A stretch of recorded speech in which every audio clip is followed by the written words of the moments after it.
এটা তো কেউ আমাকে আপনাকে প্রতিদিন সাথে থেকে ওয়াজ করবে না, প্রতিদিন সাথে থেকে আপনার ঘরে আপনাকে কেউ হেল্প করবে না। এইটুকুন এলেম সাথে রাখা লাগবে। এক ছেলে ডান হাত বাম হাত চিনে না, একবার ভুল করে, একটু বোকা টাইপের। এখন সে দাওয়াতে যাবে, ঘরের থেকে তাকে ভালো করে বুঝাই দিছে এটা কিন্তু ডান হাত, মানুষের সামনে বাম হাতে খাবা না, মনে থাকবে? তার মেমোরি নাই। আবার তারা কি করলো, বুদ্ধি করে একটা সুতা পেঁচা তাকে দিল, এই যে কাপড় বেঁধে দিলাম, ডাইন হাত এই হাতে খাবা, মনে থাকবে তো? সে তো আগেও বোকা পরেও বোকা, দাওয়াতে চলে গেছে, এখন তো আর ঘরের কেউ সাথে নাই, তাদের কথাগুলো সাথে নাই, আর তারও মেমোরি নষ্ট। খাইতে বসে আবার এইটুকুন চিন্তা হয়েছে, বাসার থেকে না বলছে ডাইন হাতে খাইতে, ডাইন হাত কোনটা, এটা কি বাসার লোক এসে বলে দিবে? বেশি বেশি তারা বুঝায় তোমাকে চিহ্ন দিয়ে দিছে। এখন সে এটা না সেটা, এর একটার মধ্যে দেখে সুতা বান্ধা, ও এটাকে মনে হয় সুতা দিয়ে নিষেধ করছে, এটার মধ্যে সুতা পেঁচায় মনে হয় কি করছে, এটাতে তো খাওয়া যাবে না, আবার বাম হাতে খাওয়া শুরু। এটাকে বলে কমন সেন্স, এটাকে বলে কমন জ্ঞান। এইটুকুন যদি না থাকে, তোমার সঙ্গে কি বাথরুমের মধ্যে আমরা ঢুকবো নাকি? তুমি ডান হাতে সূচু দিবে না বাম হাতে দিবা, আমরা বলে দিতে পারবো, ব্যবহার তো তুমি করবা। বেশির বেশি আমি সুতা পেঁচায় দিতে পারবো বাম হাতে, কিন্তু সেখানে যাওয়ার পর তো তোমাকেই করতে হবে। তাহলে আমাদের জীবনে কিছু ওয়াজ, কিছু মাহফিল, কিছু জলসায় আমরা দিনই কথাগুলো শুনি, সেটা নিতে হবে, নিয়ে একটা মৌলিক কথা যে আমার এলেম শেখা দরকার। আসসালামু আলাইকুম রহমতুল্লাহি ওয়া বারাকাতুহু। মেহরবানি করে কেউ ছবি তুলবেন না, ভিডিও করবেন না, পাগড়ি দেওয়ার সময়ও করবেন না। نحمده ونصلي على رسوله الكريم أما بعد فأعوذ بالله من الشيطان الرجيم بسم الله الرحمن الرحيم يا أيها الذين آمنوا ادخلوا في السلم كافة ولا تتبعوا خطوات الشيطان إنه لكم عدو مبين صدق الله مولانا العظيم وقال رسول الله صلى الله عليه وسلم المرء على دين خليله فلينظر أحدكم من يخالل أو كما قال النبي عليه الصلاة والسلام। মুআজ্জাজ হাজিরিন, হযরত উলামায়ে কেরাম, এতক্ষণ পর্যন্ত নসিহত পেশ করছিলেন আমাদের অত্যন্ত শ্রদ্ধেয় হযরত। আল্লাহ পাক হযরতের হায়াতে সুস্থতার সাথে বরকত দান করেন। মুসলমানরা সকলে দ্বীনের সকল কথা জানবে, মুখস্থ করবে, মুশকিল ব্যাপার। আলেম ওলামারাই তো জানেন না সব। আমরা কতটুকুন পড়ছি মাদ্রাসায়, কয়টা জানি? যারা মাদ্রাসায় পড়ুয়া, আমাদের ধারণা হলো আমাদের জানার চেয়ে না জানার মাত্রা বেশি। আপনাদের ধারণা কি? আমরা সকলে বেশি জানি না কম জানি? যেটা জানি না সেটার পরিমাণ জানার চেয়ে কম না বেশি? অনেক বেশি। এত বেশি সে মহাসমুদ্রের এক ফোঁটাও আমাদের কাছে নেই। যদি কেউ বলে আমি 30 পারা মুখস্থ, 30 পারা অনুবাদ পারি, 30 পারা তাফসির পারি, তাহলে তাকে বলা হবে যে মহাসমুদ্রের এক ফোঁটার কিছু অংশ আপনি শিখছেন। যিনি 30 পারা হাফেজ, 30 পারার অনুবাদ অর্থ পারেন, তাফসির পারেন, হাদিসও পারেন, তিনি মহাসমুদ্রের এক ফোঁটা না, ওই এক ফোঁটার সামান্য কিছু। এই যদি হয় মাদ্রাসায় পড়ুয়াদের অবস্থা, তাহলে যারা ওই পর্যন্ত পড়াশোনার তৌফিক হয় নাই, করা হয় নাই, তাদের অবস্থা কি? কিন্তু কিছু মোটা মোটা কথা সকলের জেনে রাখা দরকার। মোটা কথা যে একদম পুরো ইসলাম জানবো না। কারো যদি উজুর সময় চেহারার কোনো অংশ শুকনা থাকে, এই ব্যক্তি কি নামাজ হবে? যদি বলেন এটাও আমি জানি না, তাহলে তো হবে না। কারো যদি কাপড় নাপাক থাকে, তার কি নামাজ হবে? এটা জানা থাকা দরকার যে কাপড় নাপাক থাকলে নামাজ হয় না, উজু না হলে তার নামাজ হয় না, নিয়ত সহি না হলে তার নামাজ হয় না, ইবাদত বন্দিগি তার হয় না।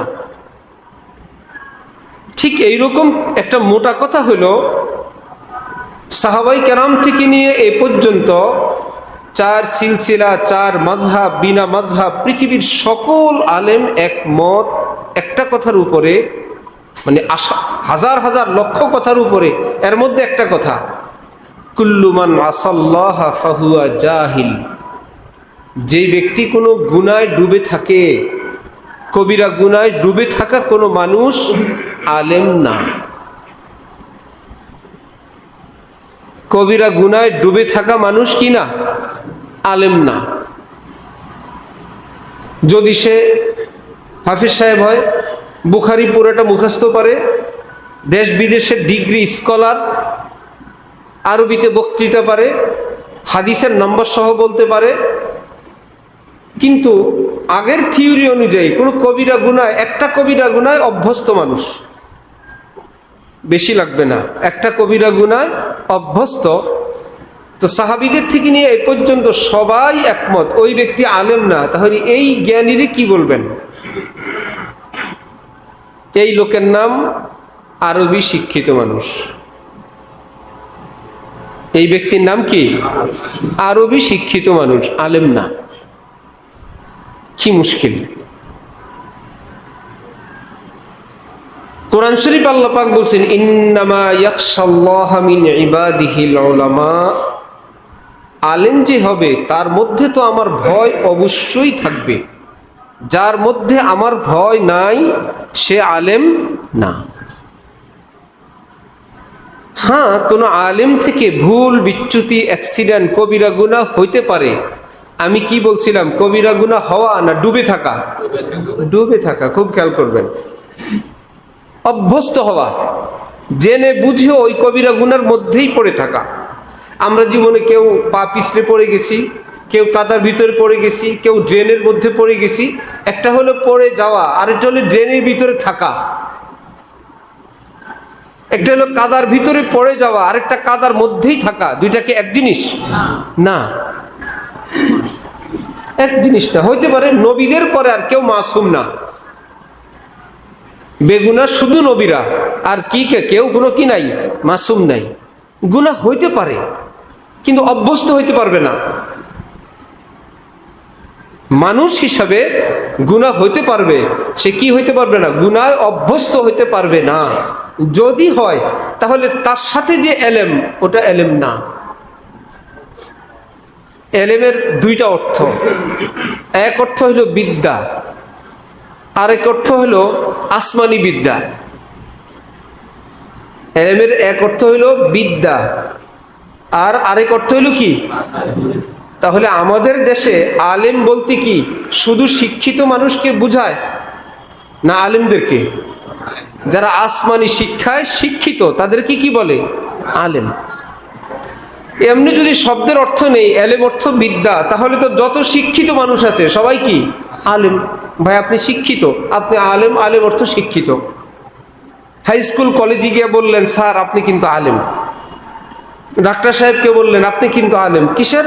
ডিকশনারিতে আছে, অভিধানে আছে, আলেম অর্থ শিক্ষিত। আপনি শিক্ষিত, আপনি আলেম নাকি? তারা বলবে, এটা আমাদেরকে বলবেন না, লজ্জা দিবেন না, আমরা আলেম না, আমরা শিক্ষিত, আমরা আলেম না। আলেম আরেক জিনিস। আসমানি আলেম যারা অর্জন করে তাদেরকে কি বলে? আলেম। এই যদি হয়, প্রাইমারি স্কুল, হাই স্কুল, কলেজের সামনে যে লেখা বিদ্যা শিক্ষা ফরজ আল হাদিস, দেখেন নাই? তার মানে কি কলেজে পড়া ফরজ? হাই স্কুলে পড়া, প্রাইমারি স্কুলে পড়া এটা ফরজ? বললো যে বিদ্যা শিক্ষা ফরজ। ওই যে এলেমের তর্জমা, অনুবাদ নিয়ে গেছে বিদ্যা। এলেমকে অর্থ করছি কি দিয়ে? বিদ্যা দিয়ে। না, এলেম বিদ্যার নাম না। ফাইন্নাল ইলমা নূরুম মিন ইলাহি। এলেম হইল নূর এলাহির নাম। এই রকম আসমানি এলেম অর্জন করা, পাশাপাশি ওই এলেম মোতাবেক আমল করার কারণে আসমান থেকে আল্লাহ পাক এক নূর দান করেন। ওই নূর যার হাসিল হবে সে আলেম, নইলে আলেম না। অক্ষর জ্ঞানের নাম আলেম না, আরবি জানার নাম আলেম না। আরব দেশের মানুষেরা কি আলেম? সবাই তো আরবিতে কথা বলে, সারাদিন আরবিতে কথা বলে, আরবি বই লেখে, এতে কি হয়েছে? আরবি শিক্ষিত, আরবি পণ্ডিত, আলেম না। আরবি জানলে আলেম হয় না। এলেম শিখলে এবং সেই মোতাবেক আমল করলে সে কি হয়? আলেম হয়। যদি এলেম শিখলো, কোরআন হাদিস তাফসীর ব্যাখ্যা, কিন্তু তার আমল নাই সেই মোতাবেক, অর্থাৎ ফরজ ওয়াজিব একান্ত করণীয় যেগুলো, এটা তার লাগাতার ছাড়তে অভ্যস্ত, সে বেপর্দা করে। উদাহরণস্বরূপ, একদম ভালো ডিগ্রিধারী একজন মানুষ সহশিক্ষায় শিক্ষকতা করে, ছাত্রছাত্রীদেরকে পড়ায়। আবার শুনলো উনি বিদেশের বিভিন্ন ভার্সিটির থেকে স্কলার, আবার কলেজে পড়ায়, ভার্সিটিতে মেয়েদেরকে পড়ায়, বেপর্দা করে। এই লোকের কি করবেন? স্কলার, আলেম না, নায়েবে রসুল না। নায়েবে রসুল কারা? স্কলাররা না ওলামায়ে কেরাম? নবী বলেন আলেম ওলামারা আমার নায়েব। এখন উম্মত পড়ছে স্কলারের পিছনে। কবে বলছেন স্কলার নায়েবে রসুল? হইতে পারেন স্কলার, আমরা সম্মান করি, শ্রদ্ধা জানাই, সকল জ্ঞানকে আমরা সম্মান করি। এই পৃথিবী জ্ঞান বিজ্ঞানের পৃথিবী, আমরা একে অপরের সহযোগিতা নেই। আমার সামনের মাইকটা তো কোনো ইমাম সাহেব বানান নাই ভাই, দুনিয়ার লাইনের কেউ বানাইছেন, আমরা তাদেরকে সম্মান করি, কিন্তু কোরআন শরীফের থেকে বেশি না, হাদিস শরীফের জ্ঞানের থেকে বেশি না। নিজের সন্তানকে সবাই আদর করে, এই বলি কি মহল্লার সব বাচ্চাগুলোকে কি জুলুম করবে? আমরা সব বাচ্চাদেরকে স্নেহ করি, মায়া মমতা করি, কিন্তু আমার কলিজার টুকরা তো আমার কলিজার টুকরা। সমস্ত মুরব্বীদেরকে সম্মান করি, আমার বাবা তো আমার বাবা, আমার মা তো আমার মা। সকল বিদ্যা যেগুলো এই পৃথিবীতে চলার জন্য সবটা প্রয়োজন, যথাযথ সম্মান পাওয়ার অধিকার রাখে, কিন্তু আমার আল্লাহর কালাম তো আল্লাহর কালাম, নবীজির হাদিস তো নবীজির হাদিস, এলমি দিন তো এলমি দিন। তাহলে বলছিলাম কয়েকটা মোটা মোটা কথা আমাদের জানা থাকা দরকার। এর মধ্যে একটা কথা হইল, গুনায় লিপ্ত মানুষ আলেম না। মনে থাকবে ইনশাআল্লাহ। আলেম বলতে কোরআন হাদিসে দোনো এ শব্দটা আছে, আলেম আলেম। এই যুগে কওমি মাদ্রাসা আছে, আলিয়া মাদ্রাসা আছে, আমরা দুইটাই চিনি আমাদের দেশে। নবীর যুগে যখন নবীজি বলতেন আলেমরা আমার নায়েব, ওই সময়ের মানুষগুলো কি আলিয়ার কামেল পাস, কওমি মাদ্রাসা দাওরা পাস ছিল? তো নবী যাদেরকে বললেন আলেমরা আমার নায়েব, তারা কারা? পরেই না মাদ্রাসা বানায়, ফাজল পাস করলে মৌলভী, কামেল পাস করলে আলেম, মেশকাত পর্যন্ত পড়লে মৌলভী সাহেব, দাওরা পর্যন্ত পড়লে কি আলেম সাহেব। দাওরা পর্যন্ত পড়লে, বুখারী পর্যন্ত পড়লে আলেম নাম, এটা কি নবীজি দিয়ে গেছেন? আল্লাহ বলছেন? তাহলে কোরআন হাদিস কাকে আলেম বলে? কাকে বললো তারা নায়েবে রসুল? আমলের পাশাপাশি ফরজ পরিমাণ এলেমের পর, ফরজ পরিমাণ এলেম অর্জনের পর বিপুল পরিমাণ এলেম যাদের আছে, সাথে কি আছে? আমলও আছে, তাদেরকে শরীয়তের ভাষায় কি বলে? আলেম। আমি বলি নাই, পৃথিবী বিখ্যাত মুহাদ্দিস মোল্লা আলী কারি রহমতুল্লাহি আলাইহি বলছেন, ইমাম গাজালি বলছেন। আবেদ কাকে বলে? যার ফরজ পরিমাণ এলেম আছে, ফরজ পরিমাণ আমলের পর নফল আমল অনেক বেশি, নফল আমল যার অনেক বেশি।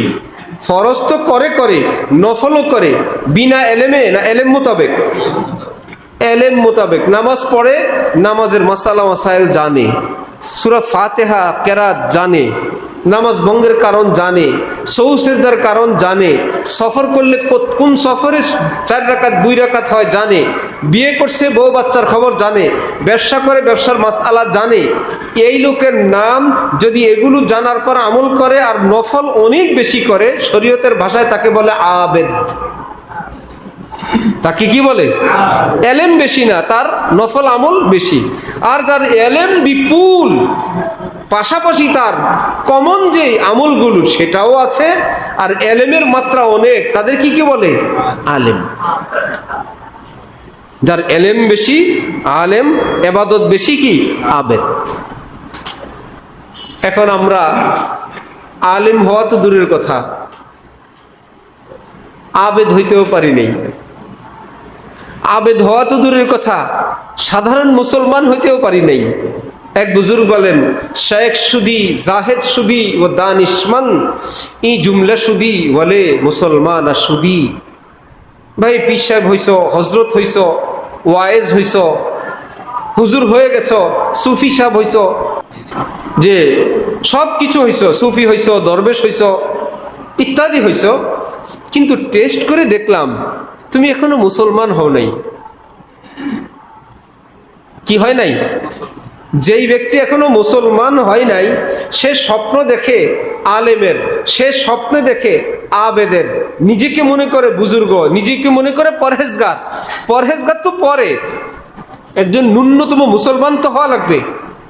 কোরআন শরীফে আল্লাহ আমাদের সকলকে আলেম হওয়ার আদেশ করেন নেই যে সবাই আলেম হতে হবে, সবাইকে আবেদ হওয়ার আদেশ করেন নাই, সবাই বুখারী শরীফ মুখস্থ করার কথা বলেন নাই, সবাই ইমাম, মুয়াজ্জিন, খতিব হইতে হবে, সবাই জিহাদ করতে হবে, সবাই তাবলীগ করতে হবে, নাই।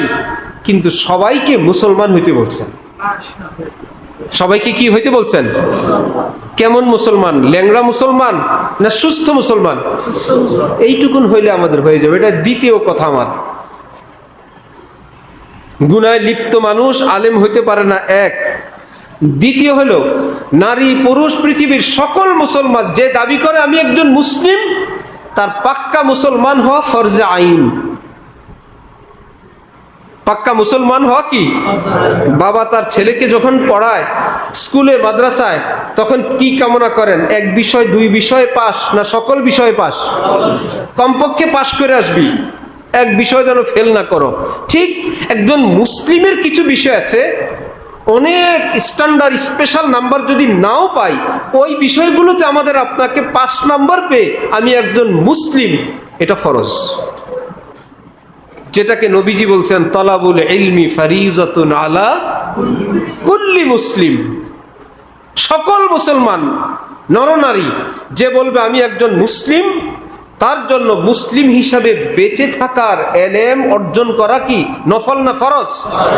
কোন দরবারের পীর সাহেবের বয়ান না নবীজির হাদিস কানে আসার পর যদি সজাগ হই তো কিসমত, আর যদি হয় না আমি যেভাবে বড় হয়েছি আমি সেভাবেই থাকবো, আমি নামাজ পড়ি, এত আত্তাহিয়াতু শিখতে পারবো না, এত দোয়ায় কুনুত শিখতে পারবো না, ফাতিহা যা আছে তাই সহি শুদ্ধ করতে পারবো না, আল্লাহ রহমান রহিম।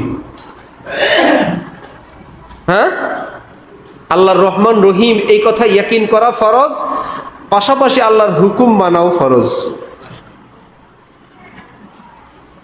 ভাঙ্গা পায়ের গরুর কোরবানি হবে? কান কাটা হবে? আল্লাহ রহমান রহিম বলে চালায় দেন। যে আল্লাহ রহমান রহিম, সে আল্লাহ আদেশ করছেন ল্যাংড়া গরু কোরবানি দিলে আমি নিব না। আল্লাহ রহমান রহিম এটাও ইয়াকিন করতে হবে, আবু জাহেলকে মাফ করবেন না, এটাও ইয়াকিন করতে হবে। যদি বলেন না, আশা করি আল্লাহ যেই মায়া আবু জাহেলকে মনে হয় ভিতরে ভিতরে বেহেশত দিয়ে রাখছেন, এ আকীদা করা যাবে? আবু লাহাবরেও জান্নাত দিবেন, এ আকীদা করা যাবে? অমুসলিমদেরকেও আল্লাহ বেহেশত দিবেন, এটা করা যাবে? মুশরিকও কবরে গেলে ক্ষমা পেয়ে যাবে, এ আকীদা করা যাবে? আল্লাহ রহমান রহিম, তিনি জান্নাতের সৃষ্টিকর্তা, তিনি জাহান্নামেরও কি আরেক খোদা জাহান্নাম বানাইছেন? আমাদের আল্লাহ জান্নাত বানাইছেন, আরেক আল্লাহ জাহান্নাম বানাইছেন না? একজনই। কেন বানাইলেন সেগুলো? তিনি রহমান রহিম না? বলে যাদেরকে দিব জান্নাত রহমান রহিম হিসেবেই দিব। আর এই মাত্রায় যারা কোনোভাবেই পড়ে না এই পরীক্ষায়, তাদের জন্য ব্যবস্থা রাখছি জাহান্নাম। বুঝা গেল? কারো নামাজ হবে, কারো নামাজ হবে না। রহমান রহিম বলে সূরা কেরাত ব্যতীত নামাজ আল্লাহর দিকে পাঠানো চেষ্টা আমরা করব না। তিনি জান্নাতও রাখছেন, তিনি জাহান্নামও রাখছেন। উজু করলেও নামাজ হবে, উজু বিনেও নামাজ হবে, এই ধারণা করা হারাম। এখানে রহমান রহিম বলা যাবে না, কারণ যিনি রহমান রহিম তিনিই বলছেন অজু সহকারে আসো। আমরা একটা অস্পষ্টতায় একটা অন্ধকারের মধ্যে পরিবেশগতভাবে, রাষ্ট্রীয়ভাবে, সামাজিকভাবে, সোসাইটি যে যে এলাকায় থাকে সেখানে, যে যার আত্মীয় সেখানে, যে যেই নির্বাচনী গ্রুপ রাজনৈতিক দল করি সেখানে, বিভিন্নভাবে দ্বীন ইসলাম থেকে দূরের অসংখ্য হাতিয়ারের মধ্যে পড়ে গেছে। ব্যবসাও আমাদেরকে আল্লাহর দিকে ডাকে না, ব্যাংকও ডাকে না, স্কুল কলেজ ভার্সিটিও ডাকে না, রাজনীতিও আমাদেরকে ডাকে না, রাষ্ট্রের ক্ষমতাবানরাও আমাদেরকে আল্লাহর দিকে ডাকে না। সবাই আমাদেরকে ডাকে কেবল জাহান্নামের দিকে, দুনিয়ার দিকে। চতুর্দিক থেকে ডাকে, সকালে, দুপুরে, বিকালে, পথে ঘাটে, মার্কেটে, এয়ারপোর্টে, রাস্তায়। আমাদের কি সেখানে জান্নাতি পরিবেশ না গুনার পরিবেশ? তাহলে এইরকম চরম গুনার মধ্যে থাকা, আবার আমাদের ফরজ পরিমাণ এলেম নেই।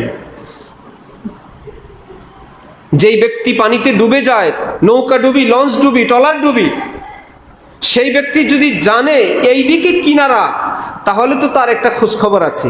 এর মধ্যে চতুর্দিকে পানি, কোন দিক কিনারা সে যদি না জানে, একদিকে সাঁতরায় ভালো মনে করে, জানা গেল এতক্ষণ কাছেই ছিল, সাঁতরাইতে সাঁতরাইতে আরো দূরে চলে গেছে।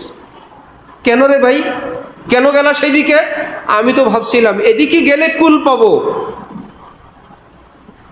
আমি তো কিছুই দেখি না। আর যদি তার কাছে কোনো বিদ্যা থাকে, ওই টাওয়ার দেখা যায়, ওই লাইট দেখা যায়, ওই যে কোনো চিহ্ন, এটা এলাকা, এটা সাইড, ওইদিকে যাও, তাহলে আগের ব্যক্তি যেরকম ভুল করে আরো বেশি নদীর গভীরে চলে গেছে, এই ব্যক্তিটা সেদিকে যাবে না। নবীজি বলে তলাবুল ইলমি ফারিজাতুন আলা কুল্লি মুসলিম। অনেক পরিবেশ পরিস্থিতি আসবে হারামের, নষ্টামির, তখন তোমাকে জানতে হবে হেদায়েতের আলো কোন দিকে, কোন দিকে আমার পেয়ারা নবী হযরত মুহাম্মদুর রাসূলুল্লাহ, সেই দিকে জান্নাত, এই দিকে জাহান্নাম। যতই আমাকে দরবারের নামে ডাকুক, পীর বুজুর্গের নামে ডাকুক, সিন্নি সালাতের নামে ডাকুক, এত বড় মানুষ এত কিছু বলে আমাকে ডাকুক, আমি জানি এগুলো সব গুমরাহি, এগুলো জাহান্নামের পথ। জান্নাতের পথ একটা, সিরাতুল মুস্তাকিম। এটা তো কেউ আমাকে আপনাকে প্রতিদিন সাথে থেকে ওয়াজ করবে না, প্রতিদিন সাথে থেকে আপনার ঘরে আপনাকে কেউ হেল্প করবে না। এইটুকুন এলেম সাথে রাখা লাগবে।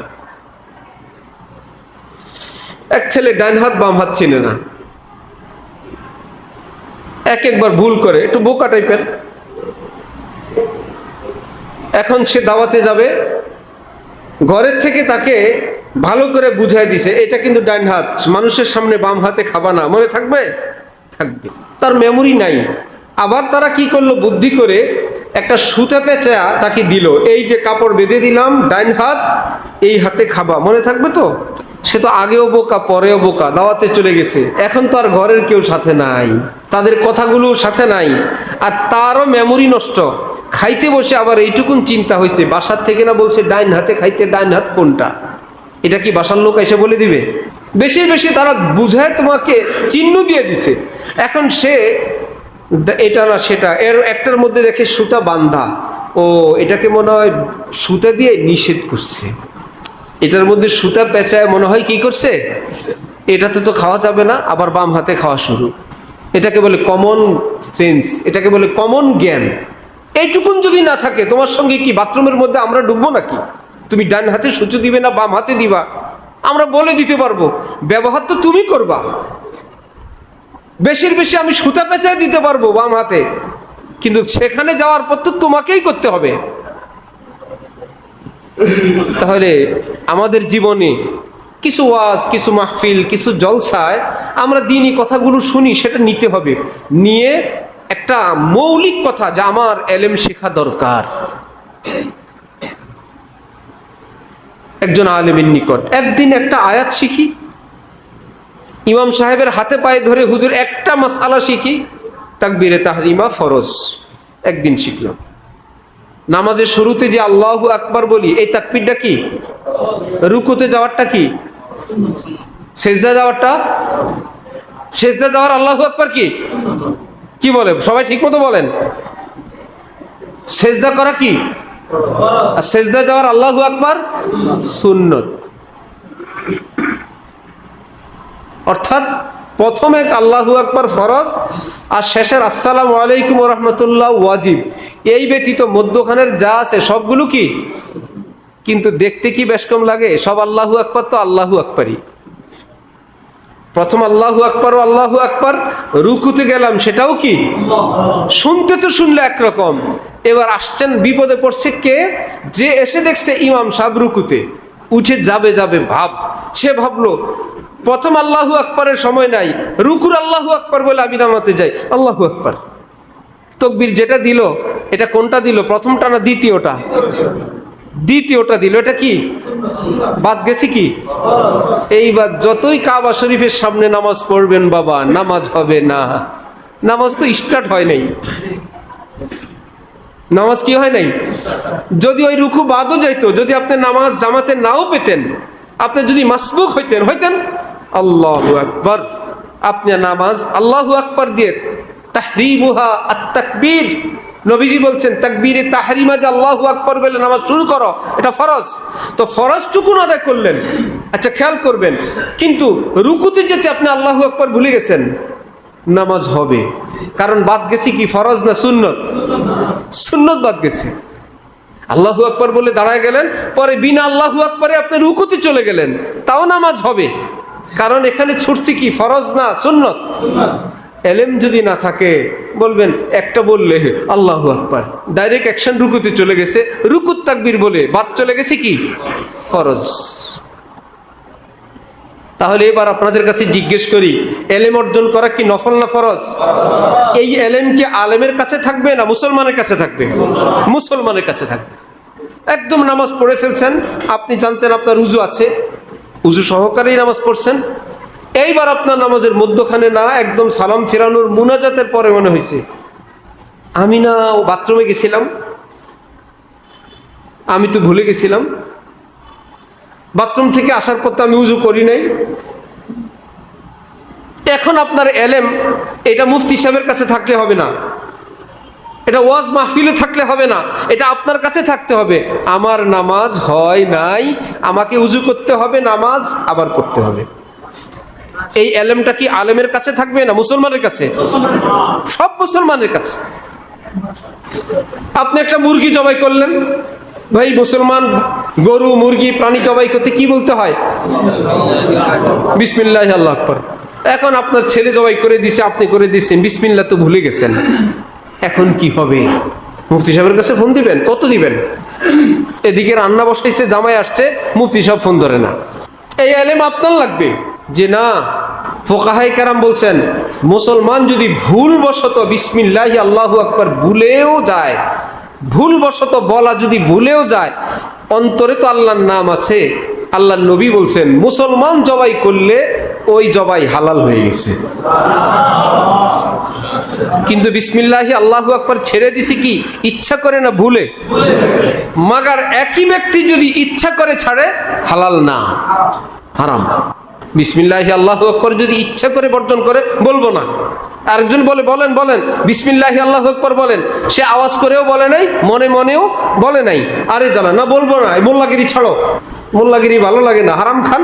মোল্লাগিরি দিয়েই বিয়ে হইলে হালাল বউ হয়, মোল্লাগিরি ভালো লাগে না, বিয়ে ছাড়া জীবন কাটান।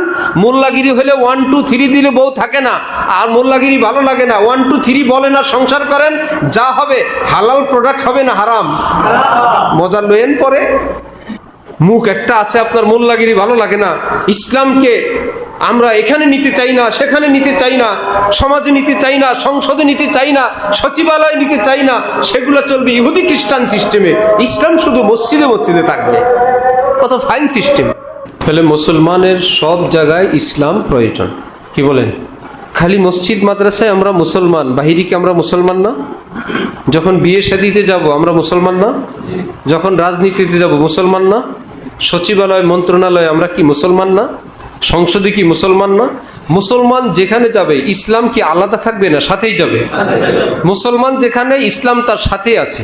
কিন্তু অন্যান্য ধর্মের মানুষদের সঙ্গে মুসলমানরা থাকতে থাকতে এখন এরকম হয়ে গেছে, আমি মুসলিম কিন্তু এখানে আসছি তো ইসলাম তো সাথে আনিনি, এখানে তো জাস্ট আমরা সংসদে আসছি, এখানে ইসলামের কি?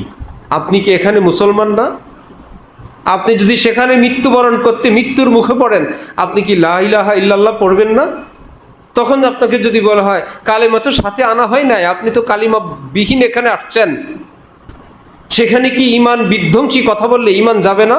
সেখানে আল্লাহকে ডাকলে কি জিকিরের সওয়াব হবে না? মুসলমান যেখানেই থাকে সে মুসলমান, আনন্দ হোক, দুঃখ হোক, ফুর্তি হোক, সব জায়গায় আল্লাহ আমাদেরকে দ্বীনের সহি বোঝ দান করেন। 3 নম্বর কথা, 1 নম্বর ছিল কি আলেম ওলামাদের কথা, সেটাকে নাম্বার দেই নাই। 2 নম্বরটা কি ছিল? তলাবুল ইলমি ফারিজাতুন আলা কুল্লি মুসলিম, মনে আছে? আল্লাহু আকবার।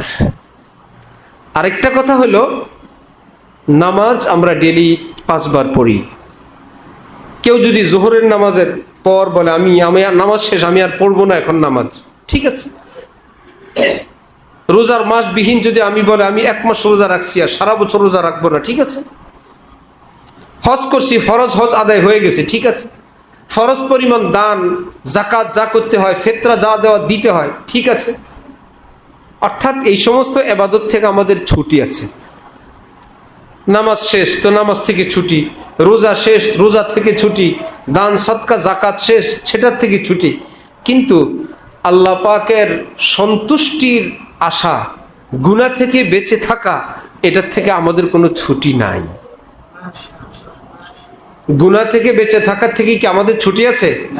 24 ঘন্টার এক আমল, যেখানেই থাকবো গুনাহ থেকে বেঁচে থাকা ফরজ একটা সাথে আছেই। যেখানেই আছি গুনাহ থেকে বেঁচে থাকা কি ফরজ, এটার থেকে আমার আপনার ছুটি নাই। যখন মুসলমান এটা মনে করবে গুনাহ থেকে বেঁচে থাকা ফরজ, আর বাবা নামাজের ফরজ শেষ করলাম, এটা আবার কি ফরজ? এটা মৃত্যু পর্যন্ত এক ফরজ। ব্যবসায় যাই, বাইরে যাই, একাকী থাকি, গোপনে থাকি, মানুষের সামনে থাকি, গুনাহ থেকে বেঁচে থাকা আমাদের সকলের উপর কি ফরজ। আল্লাহ আমাদেরকে এই কথাও মনে রাখার তৌফিক দান করেন। শেষ কথা, 2টা কথা। একটা হলো কড়া ভাষায় বয়ান করতে আপনারা ভয় পেয়ে যায় না, যে আমাদের তো সবই ফরজ পরিমাণ রয়ে গেছে। তিরমিজি শরীফ পড়ানোর সময় আমাদের হযরত আলা দামাত বারাকাতুহুম বললেন, মা যদি তার ছেলেদেরকে বললেন এই ধানগুলো ক্ষেতের যে যে কেটে আনবে আমি আজকে ইলিশ খাওয়াবো। বড় ছেলে, মেজো ছেলে, সেজো ছেলে সবাই কাজ করলো, পিচ্ছি একটা গেল, সে কিসের কাজ? নাম কা ওয়াস্তে ভাইয়াদের সঙ্গে একটু ঘুরে ফিরে একটু যায়।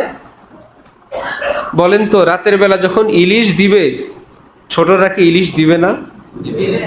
হযরত ব্যাখ্যার মধ্যে বলেন শুধু ইলিশ দিবে, ভিতরে একটু ডিম থাকলে ওইটাও পিচ্ছিটারে দিবে। ইহুদি খ্রিস্টান অন্যান্য ধর্মের মানুষেরা লম্বা লম্বা বড় বড় কাজ করে ইবাদত করে আল্লাহ পাককে যত সহজে খুশি করতে পারবে, আখিরি নবীর উম্মতেরা হইল ছোট বাচ্চার মতন, অল্প একটু করলে আল্লাহ পাক শুধু ইলিশ দেবেন না, এই উম্মতকে ইলিশের ডিমও দান করবেন। অর্থাৎ ছোট্ট আমল, পুরস্কার বড় বড়। আমরা আখিরি যুগের মুসলমান, আমরা দূর দেশের মুসলমান, আমরা গুনায় বেষ্টিত পরিবেশের মুসলমান। আল্লাহ হলেন রহমান রহিম। হ্যাঁ, যেগুলো মাসআলা বললাম মাসআলা, কিন্তু সবটা মিলে আমরা গুনাহগার। রব্বুল আলামিন আমাদেরকে ডেকে বলছেন লা তাকনাতু মির রাহমাতিল্লাহ, যাই করলা না করলা আমার রহমত থেকে নিরাশ হইও না। ইন্নাল্লাহা ইয়াগফিরুয যুনুবা জামিআ, আমার কাছে ক্ষমা চাও, আমি তোমাদের সব গুনাহ মাফ করে দেব। তাহলে একটা ভরসা আছে তো ইনশাআল্লাহ। আল্লাহ আমাদেরকে বেশি বেশি তওবা করার তৌফিক দান করেন। 2 কথার শেষ কথা হলো হক্কানি আলেম ওলামাদের সঙ্গে জুড়ে থাকবেন। কারণ যত দুষ্ট, ভণ্ড, বেদাতি, শিরকি, শিয়া সবাই কিন্তু কোরআন হাদিস বলে। যার কাছেই যাবেন সবাই কোরআন হাদিস বলে। আপনি বলেন যে যেখানেই যাই সেখানেই তো কোরআন হাদিস, আমি কি করি? কি করবেন সেটার ওষুধ নবীজি দিয়ে গেছেন, যে তুমি তোমার যুগে যারা শ্রেষ্ঠ শ্রেষ্ঠ আলেম ওলামা, হক্কানি এলমে আমলে যারা সেরা, তাদের সঙ্গে থাকো, হেদায়েতের উপর থাকবা। এদের বিপরীতে যারা কোরআন হাদিস বলে কিন্তু হক্কানি আলেমদের পথে নাই, এদের সঙ্গে থাকবা, ধ্বংস হয়ে যাবা। আল্লাহ আমাদেরকে হক্কানি আলিম ওলামাদের থেকে কোরআন হাদিসের ব্যাখ্যা জেনে তাদের পথ এবং মতের অনুসরণ করে জান্নাতের পথে থাকার তৌফিক দান করেন। ওয়া আখিরু দাওয়ানা আনিল হামদুলিল্লাহি রাব্বিল আলামিন।